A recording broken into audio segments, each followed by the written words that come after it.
আমার সাথে প্রেম করার যোগ্যতা রাখো? আমার ফ্যামিলি ব্যাকগ্রাউন্ডের কথা জানো? একটা চাষার ছেলে হয়ে তুমি আমাকে কখনো আর কাউকে কিছু বলবো না। কোথায় যাচ্ছ? বসো বস, কিছু না খেয়ে যাবে? আচ্ছা, আপনি বারবার আমাকে ফোন করেন না। আমি তো আপনাকে বলেছি যে আপনি যাকে খুঁজছেন আমি সেই মানুষ না। কিন্তু আমার মেডিকেল কলেজে আপনার নাম্বারটাই দেয়া। নাম্বারে কত ভুল হচ্ছে। অযথাই মানুষকে বিরক্ত করবেন না। আচ্ছা রঞ্জু ভাই, তোমাকে আমি অফিসে আসতে বললাম, কারো অফিসে যেতে খারাপ লাগে। হুট করে চাকরিটা চলে গেল। কবে? তুই কোভিড পজিটিভ হসপিটালে ভর্তি হলি, ভাবলাম যাবার আগে একবার দেখা করে দিই। এই শহর ছেড়ে চলে যাচ্ছে। তুমি এরকম একটা ডিসিশন নেবার আগে আমাকে জানাবে না? বাড়িওয়ালা ভাড়ার জন্য তারা দিচ্ছে। এত কষ্ট করে এই শহরে থাকার কোনো মানে হয় না। কষ্ট হচ্ছে জানিস, কতগুলো বছর এই শহরে বল। এই শহরের রাস্তাঘাট, অফিস সব ছেড়ে চলে যাচ্ছে বুঝলি। তুমি ভাবে যে কি করবো? রঞ্জু ভাই, তোমার মনে আছে আমি ঢাকায় এসে প্রথম তোমার ওখানে উঠেছিলাম? আমার তখন নতুন চাকরি, 2 রুমের একটা বাসা। আমার ঢাকায় থাকার কোনো জায়গা নেই। প্রায় 1.5 বছর তোমার ওখানে ছিলাম। আর এই তুমি এখন এই শহর ছেড়ে চলে যাবে, আমি না মানতে পারছি না। আমার জন্য ভাবিস না, গ্রামে গিয়ে নতুন ভাবে বাঁচবো। কফি অর্ডার কর, খেয়ে চলে যাই। কিরে কেটে দিলি কেন? রায়া, আমি তো কিন্তু একদিন বলেছিলাম ওই মেয়ে একদিন তোকে খুঁজবে, মনে আছে? চিত্রা আমি নিশ্চিত। আর তাছাড়া ওর ভয়েসটা তো আমি চিনি। এত বছর পর একটা মানুষের ভয়েস তোর মেমোরিতে আছে? বাবা যা যা বলেছে সবকিছুই শিহাবের সাথে মিলে যায়। এটা শিহাব ছাড়া অন্য কেউ হতেই পারে না। কিছু একটা কর। কফি খেতে ডেকেছিস, আগে কফি খাওয়া। তুই ওর সাথে দেখা করতে চাচ্ছিস কেন? 4-5 বছর আগে ওর সাথে তুই যা করেছিলি। ভাবতে চিত্রা, আমি একটা দুঃস্বপ্ন থেকে জেগে উঠতে চাইছি। একটি মহামারী এসে পৃথিবীর সবকিছু কিভাবে বদলে দিল দেখ। মানুষের জীবন যে কতটা ঠুনকো সেটা এখন আমি খুব ভিতর থেকে বুঝতে পারছি। কি ভয়ঙ্কর ঘৃণা ছিল আমার মধ্যে। এরকম অহংকার একটা মেয়ে ছিল আমার। কিরে কোথাও যাচ্ছিস? বিজনেস ফ্যাকাল্টির মেয়ে, নাম রায়া। দেখতে অনেক সুন্দর, অনেক বড় লোকের মেয়ে। চেষ্টা করে দেখ। আমাকে সঙ্গে গাড়িটা নিয়ে যেতে বলেছে। কোনো কারণে নার্ভাস, তুই যাওয়ার পরে নার্ভাস হয়ে যেতে পারি। তারপর রায়া, তুই কি করতে চাচ্ছিস আমাকে একটু বলবি? আরে আসুক না। হাই, দাঁড়িয়ে আছো কেন? বসো। প্রায় আমাদের ফ্যাকাল্টির সামনে গিয়ে দাঁড়িয়ে থাকো। আমার ধারণা আমাকে দেখার জন্য দাঁড়িয়ে থাকো। আজ আমি তোমার সামনে বসে আছি, কিন্তু তুমি আমার দিকে তাকাচ্ছ না। কবিতা এনেছো? শোনাও। আমি শোনাতে পারবো না। আরে বাবা, কই দেখি, দেখি তো একটু। আমি ইমপ্রেসড। আমরা কিন্তু খেয়ে ফেলেছি। আমি কিছু খাবো না। বিলটা কিন্তু তোমারই দিতে হবে। সবকিছু মিলিয়ে 3400। বিলের কথা শুনে ভয় পাচ্ছ নাকি? আমার কাছে অত টাকা নেই তো। only 3400। বলো তোমার কাছে কত টাকা আছে? 770 টাকার মতো। 770 টাকা? এই 770 টাকা নিয়ে তুমি আমার সাথে দেখা করতে এসেছো? আদৌ 770 আছে নাকি তারও কম? দেখাও। আচ্ছা, নোংরা কেন ওর টাকা? আমাকে নিয়ে তোমরা মজা করছো? আমরা মজা করছি। আর তুমি কি করেছো? তুমি অনুরূপকে বলেছো তুমি নাকি আমাকে ভালোবাসো। নেই বলেছি। এখন তোমার মনে হচ্ছে তুমি আমার সাথে প্রেম করার যোগ্যতা রাখো? আমার ফ্যামিলি ব্যাকগ্রাউন্ডের কথা জানো? কি জানি? জেনে শুনে 770 টাকা নিয়ে স্বপ্নটা একটু বড় হয়ে যায়নি? আমি প্রেম করতে চাইনি, আমি শুধু বলেছি ভালোবাসি। Alright, I am sorry. এই ব্লেজারটা আগে তো কখনো দেখিনি। তোমার নাকি? জানতাম। পুরো ইউনিভার্সিটিতে বলে বেড়াচ্ছ তুমি আমাকে ভালোবাসো। একই ইউনিভার্সিটিতে পড়লে সবাই সমান হয়ে যায়? কি করে তোমার বাবা? শুনেছি কৃষি কাজ করে, তাও নাকি অন্যের জমিতে। একটা চাষার ছেলে হয়ে তুমি আমাকে কখনো আর কাউকে কিছু বলবো না। কোথায় যাচ্ছ? বসো বস, কিছু না খেয়ে যাবে? মেয়েদের মতো কাঁদছো কেন তুমি? কি খাবে বলো? আচ্ছা, এই যে এত এত কবিতা লিখেছো আমার জন্য, তুমি এগুলোই খাও। একটু বাড়াবাড়ি পেয়ে যাচ্ছে। খাও, খা। আরো খাবে? খাও, খাও। শিহাব, সেই কখন থেকে জানালার কাছে দাঁড়িয়ে আছিস? বড় লোকের মেয়ের সঙ্গে ডেটিং করতে গিয়েছিস, কই এসে তো কিছু বললি না? রঞ্জু ভাই, আমি তো একটা চাষার ছেলে। একটা চাষার ছেলে হয়ে এত বড় লোকের মেয়ের সাথে প্রেম করার স্বাদ আমার কি করে হলো?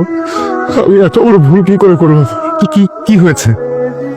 আমি সত্যি একটা বোকা। আমি এরকম করিস না, প্লিজ বল আমাকে। ছোটবেলায় পড়িসনি জসিমউদ্দিনের সেই কবিতা? এই গায়ের এক চাষার ছেলে, লম্বা মাথার চুল, কালো মুখে কালো ভ্রমর, কিসের রঙিন ফুল, জালি লাউয়ের ডগার মতো বাহু দুখান সরু, জনম কালো মরণ কালো কালো ভুবনময়, চাষিদের ওই কালো ছেলেই সব করেছে জয়। সব করেছে জয়। একদিন ওই মেয়ে এই চাষার ছেলের পথ চেয়ে বসে থাকবে। আমার কথা মিলে গেল তো, ওই রাজকন্যাই আর এই চাষার ছেলেকে খুঁজছে। গল্পটা বল শুনি, তোকে খুঁজছে কেন?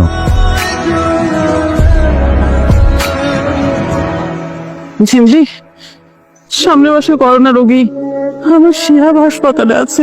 কথায় কথায় কান বানা তো মা, দেখো ভাইয়াও বাসায় ফিরে আসবে। কতদিন শিহাবকে দেখি না। তখন তো বাড়ি যাও কোথা? বাহ, সব কিছু ঠিকঠাক আছে, কোনো সমস্যা নেই। খুব সতর্ক থাকতে হবে। এই ভাইয়া, তুই কেউ আশ্রমে? নিয়ে দেখাবে মা, এখন আমার শরীরে অ্যান্টিবডি আছে, বুঝছিস? আমার প্রোটিন দরকার। আমি তো মাকে ডাক দিব। ফেসবুকে আমি একটা পোস্ট দেখলাম, একজন কোভিড পেশেন্টের ইমার্জেন্সি মনে হয় প্লাজমা লাগবে। আপনি কি কোভিড পজিটিভ ছিলেন? 2 সপ্তাহ হলো সুস্থ হয়েছি। পেশেন্ট আপনার কি হল? আমার বসে মেয়ে। কখন লাগবে?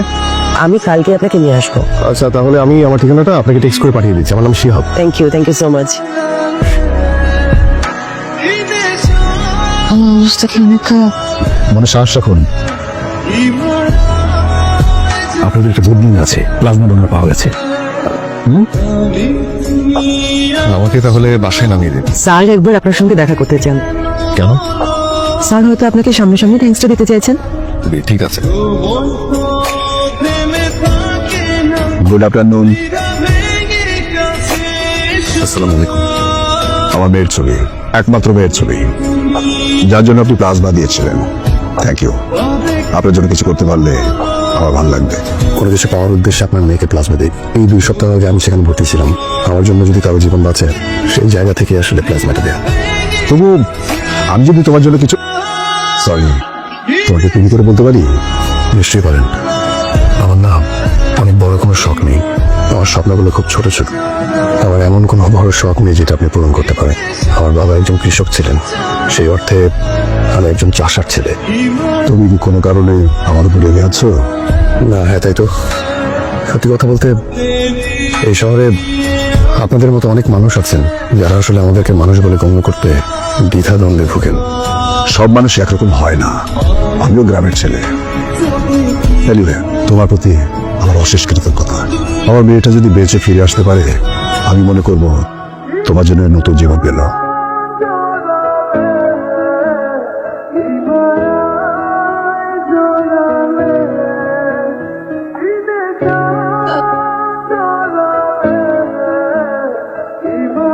শিয়া বলছেন?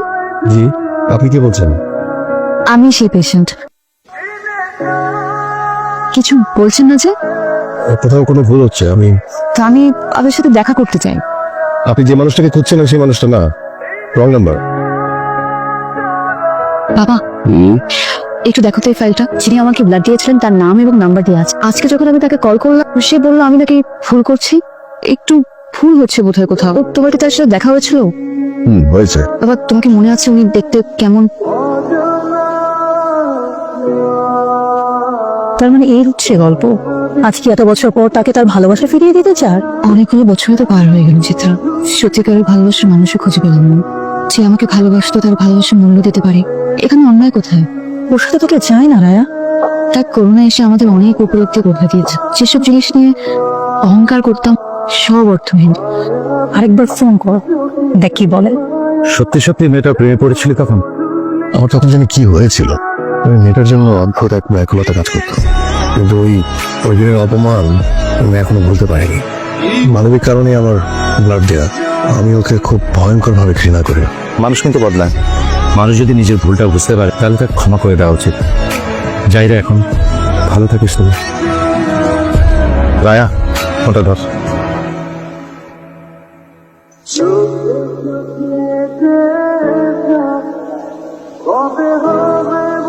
কেমন আছো শিয়া? আমাকে চিনতে পারছো তো? চিনতে পারবো না কেন? ব্লাড দেওয়ার সময় জানতে না যে আমি পেশেন্ট? না, জানতাম না। পরে তোমার বাবার সঙ্গে দেখা করতে যেয়ে তোমার ছবি দেখেছি। জানলে ব্লাড দিতে না? আমি অতটা অমানুষ না। জীবন বাঁচাতে গিয়ে শত্রু মিত্র কেন ভাববো? আমি তো মানুষ।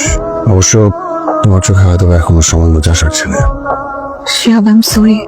আমি জানতাম এতটুকু বলার জন্য এসেছো। এরপরে যেটা বলবার সেটাও জানি।